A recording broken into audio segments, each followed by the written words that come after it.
Well, here it is, Saturday the 18th. I'm getting a late start, which really makes me happy. Not, but what are you going to do? See if I can get some leftover lunch action here. It's a rainy one. Maybe nobody will want to go out. Maybe they'll want to order. So we'll see what that does. Well, I pulled into Chipotle and I sat here for a minute or two, and now I've got an order from Friendly's from Uber Eats. So we're going to grab that while I wait for traffic to make up their mind what they're going to do. Off to Friendly's we go.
Oh, God. Don't fix the roads.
So for the moment, I'm sitting here at Burger King, and not much going on right now after that last stop.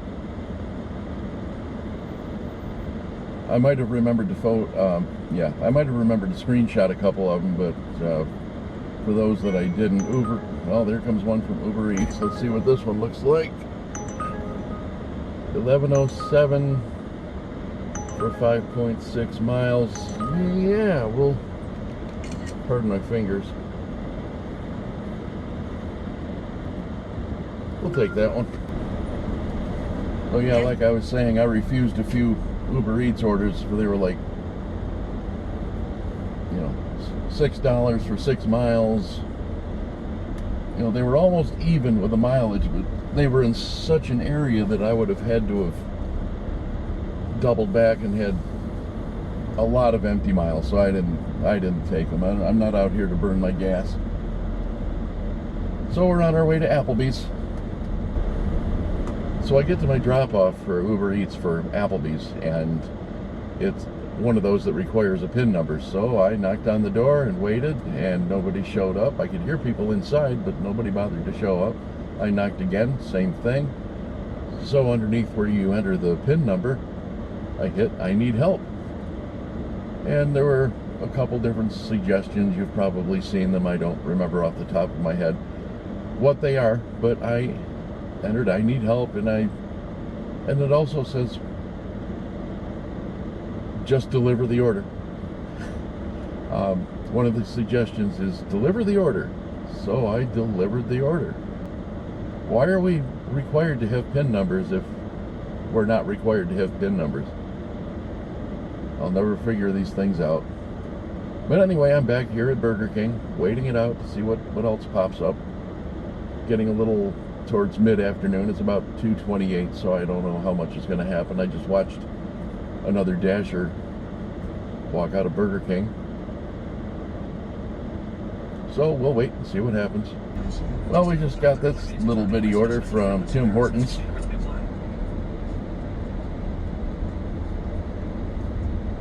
It ain't for very much, but it beats sitting around and it's not going very far, so we'll do it.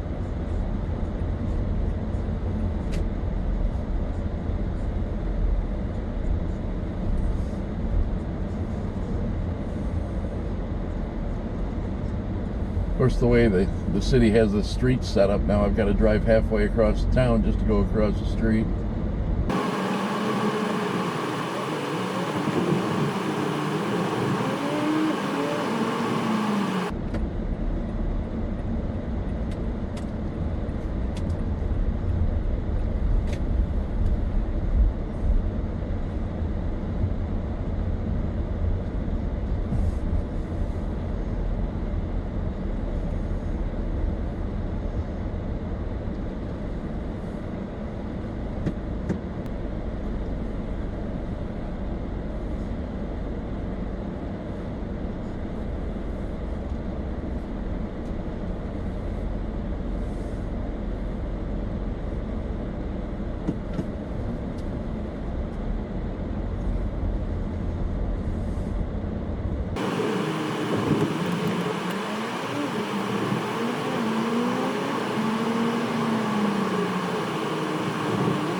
All right, that was one of our regular customers right there. I've been there quite a bit. Those are the ones we like. I always treat them a little extra special. Need a lot more just like them. All right, let's see what other trouble we can get into.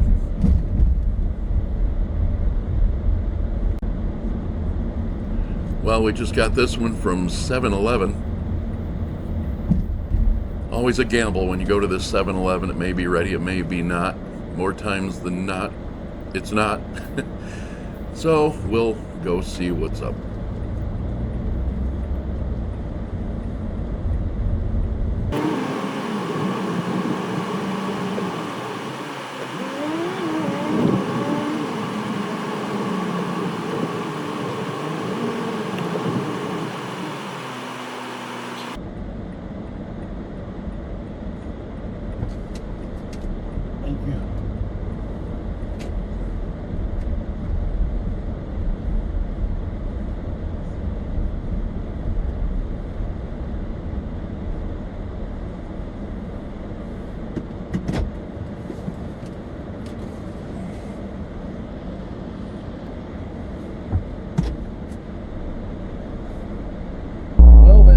7-Eleven order I was supposed to take, I just unassigned from.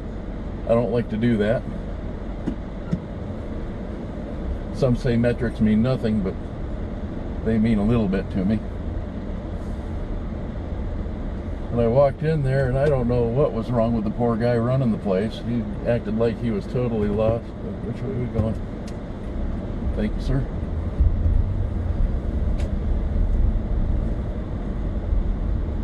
I don't know if it was his first day or what the deal was, but he was wandering around. I told him I had a once I got his attention, I told him what the order was for, and he mumbled something and walked away.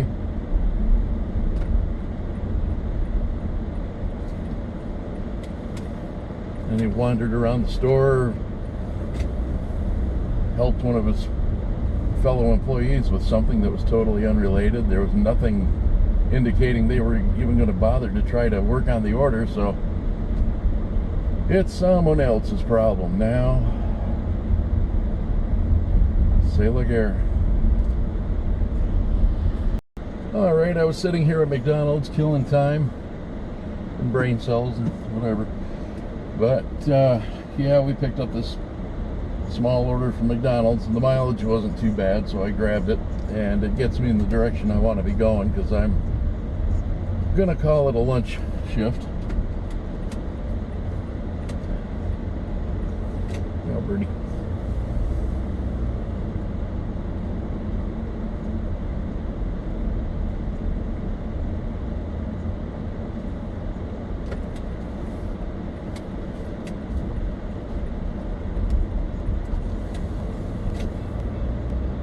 Not gonna get rich, but that's why I hang on to my W-2. I suppose if I wanted to be out here 12 to 14 hours a day, 5 or 6 days a week, I could probably make a living in this area.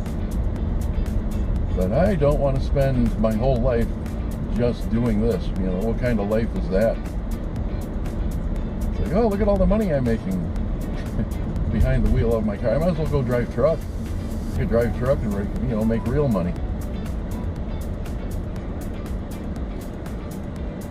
So I stick with my W-2 and I do this on the weekends. It gives me some extra mad money. Well, no such thing as mad money when it's all going to the bills, I guess. That's the way it is when you're dashing in a small town. I am retired. I do get some Social Security. And if I wanted to downsize my whole life to the point where I just wanted to sit at home and eat macaroni and cheese and hot dogs every day, I could probably live on my Social Security alone, but well, I've got a car to pay for.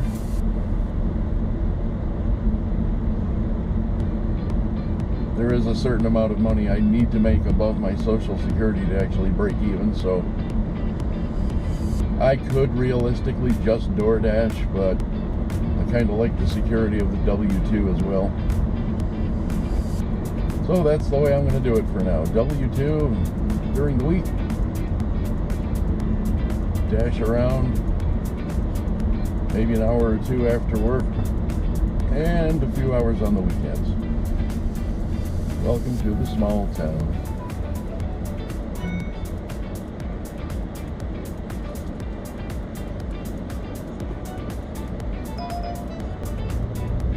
And I've got to decline a not too bad order from Uber Eats right now. It's picking up a package from Home Depot. $7.02 to go 4 miles. But I'm already involved in this and I don't dirty stack, so I think somebody already grabbed that trip anyway, so I'm gonna get into my Uber. Come on. I'm gonna try to get into my Uber Eats app and go offline. There we go. Should have done that before.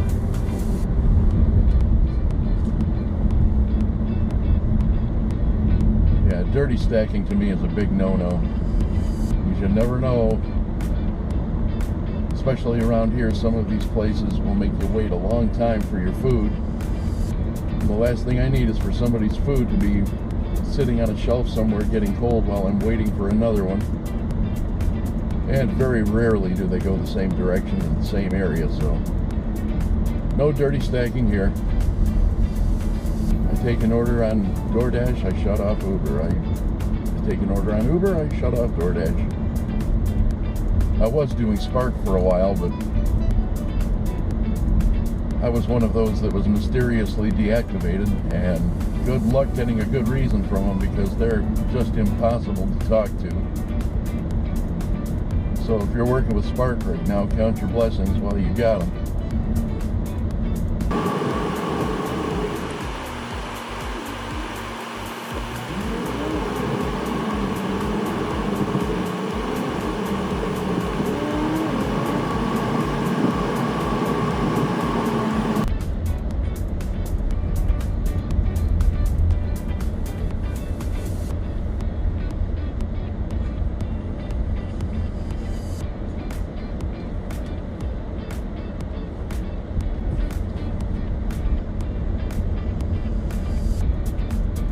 So that's it for this part of the day. Nothing to write home about, but it's better than sitting at home all afternoon staring at the walls, I guess. So here we go. Have a great one. If you would, please click like and subscribe. Comment below. And like I always say, I'm open for constructive criticism. So if you want to leave a comment, I would certainly appreciate it. Have a great weekend, or whatever part of the week you're in. Enjoy.